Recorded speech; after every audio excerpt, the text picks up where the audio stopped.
आज का यह वीडियो 498A आईपीसी के केसेस में एंटीसिपेटरी बेल को लेकर है। 498A आईपीसी विवाहित पुरुषों के लिए हमेशा एक दुख का कारण रहे हैं। जब भी वैवाहिक विवाद होता है तो सेक्शन 498A आईपीसी का एक मुकदमा तो हमेशा बनाया ही जाता है। यह एक cognizable and non bailable offence है, अतः केस दर्ज होने के बाद पुलिस जब चाहे आरोपी पति को गिरफ्तार कर सकती है। क्रिमिनल प्रोसीजर कोड में आरोपी की बेल के कुछ प्रावधान दिए गए हैं जो सेक्शन 436 सीआरपीसी से सेक्शन 439 सीआरपीसी में दिए गए हैं। वैवाहिक केसेस में मैं यहाँ दो सेक्शंस का जिक्र करूंगा जिनमें सेक्शन 438 सीआरपीसी और सेक्शन 439 सीआरपीसी शामिल है। सेक्शन 438 सीआरपीसी में आरोपी अग्रिम जमानत के लिए कोर्ट में एंटीसिपेटरी बेल एप्लीकेशन लगाता है, जिस पर कोर्ट दोनों पक्षों को सुनता है और सुनकर गुण दोष के आधार पर एप्लीकेशन पर फैसला देता है।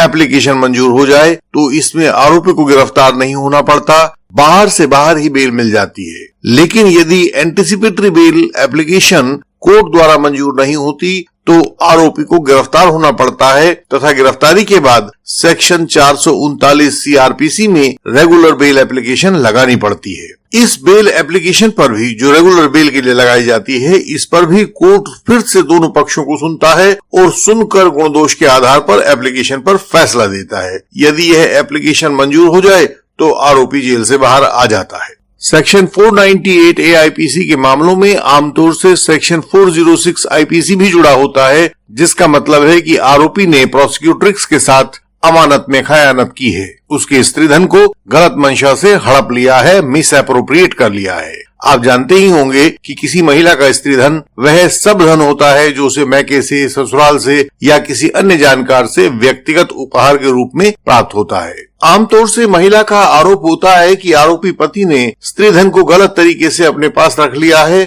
अतः उसे वापस लाकर महिला को दिया जाना चाहिए। इस महिला के स्त्रीधन के लौटाए जाने को, वापस लिए जाने को रिकवरी ऑफ स्त्रीधन कहा जाता है। अब तक कानूनी हालत यह थी कि जब भी आरोपी पुरुष अपनी एंटीसिपेटरी बेल एप्लीकेशन लेकर कोर्ट में पहुंचता था तो प्रोसिक्यूशन का यह ऑब्जेक्शन आता था कि अभी रिकवरी ऑफ स्त्रीधन बाकी है। आरोपी पति को पुलिस कस्टडी में लेकर उसकी रिकवरी की जाएगी और पति उसे पॉइंट आउट करेगा कि वह स्त्रीधन कहां कहां स्थित है, इसलिए उसकी एंटीसिपेटरी बेल एप्लीकेशन डिसमिस कर दी जाती थी। 1983 में जब से यह कानून बना है तब से लेकर आज तक हजारों लाखों पतियों की एंटीसिपेटरी बेल एप्लीकेशन डिसमिस की जा चुकी है। लेकिन अब कानून बदल दिया गया है। दिल्ली हाई कोर्ट ने case Puran Singh versus state of Delhi, date of decision 10/12/2021, bail application 2029 of 2018 में एक युगांतरकारी फैसला दिया है। इस केस में पति और पत्नी की तरफ से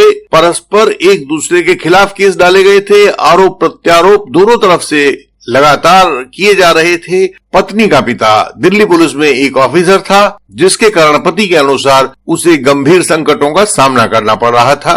उधर पत्नी ने भी इसी प्रकार के आरोप लगाए थे। तो दोनों पक्षों को सुनने के बाद कोर्ट ने अपने फैसले में कहा, मैं आपके सामने पढ़ता हूँ। स्टेटस रिपोर्ट को देखने से लगता है कि याची पति उसकी कस्टडी स्त्रीधन की रिकवरी के लिए मांगी गई है। स्त्रीधन की रिकवरी को पति की अग्रिम जमानत की याचिका को अस्वीकार करने का आधार नहीं बनाया जाना चाहिए। सीआरपीसी के अंतर्गत किसी भी स्थान की तलाशी के न्यायिक अधिकार पुलिस के पास होते हैं। याची पति 2018 से ही अपनी शिकायतों के द्वारा कह रहा है कि पत्नी का पिता उसे धमका रहा है। केस के रिकॉर्ड पर ऐसा कुछ भी साक्ष्य उपलब्ध नहीं है जिससे लगे कि याची पति गवाहों को धमकाने की स्थिति में है। 7 साल तक सजा वाले केसेस में आरोपी की गिरफ्तारी से पहले पुलिस को यह दिखाना होता है कि इस गिरफ्तारी से वे क्या हासिल करने वाले हैं। उन्हें हासिल करने वाले जो उद्देश्य होते हैं उसमें है कि जुर्म की पुनरावृत्ति ना हो, मुलजिम के भागने की संभावना खत्म की जानी हो, या केस की सही इन्वेस्टिगेशन करने के लिए या एविडेंस से छेड़छाड़ की संभावना को रोकने के लिए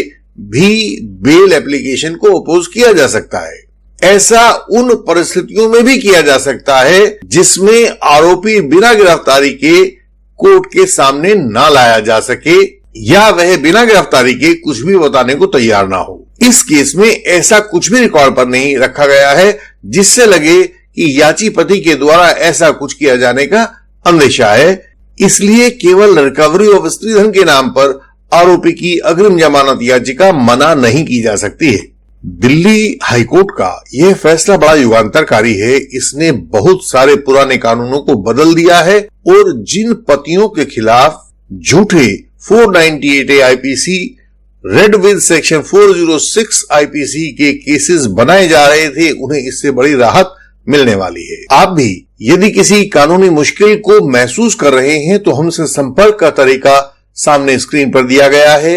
यह तरीका इस वीडियो के डिस्क्रिप्शन में भी दिया गया है, आप इसे नोट कर सकते हैं। यहां दिखाए गए जो सामने स्क्रीन पर दिखाया जा रहा है व्हाट्सएप नंबर के द्वारा आप अपना मैसेज भेजिए। इसी व्हाट्सएप नंबर के द्वारा आप व्हाट्सएप कॉल भी कर सकते हैं। आप अपना अपॉइंटमेंट फिक्स कर सकते हैं। व्यक्तिगत रूप से मिलने के लिए पहले अपॉइंटमेंट ले लेना चाहिए। इन सब के अलावा आप अपना संदेश, अपना मैसेज इस व्हाट्सएप नंबर पर किसी भी समय भेज सकते हैं। इस चैनल को लाइक करें, शेयर करें, सब्सक्राइब करें। नीचे दिए गए बेल आइकन को प्रेस करें ताकि नई वीडियो आपसे मिस ना हो पाए। अगली वीडियोस में आपसे फिर मिलेंगे। तब तक के लिए प्रणाम।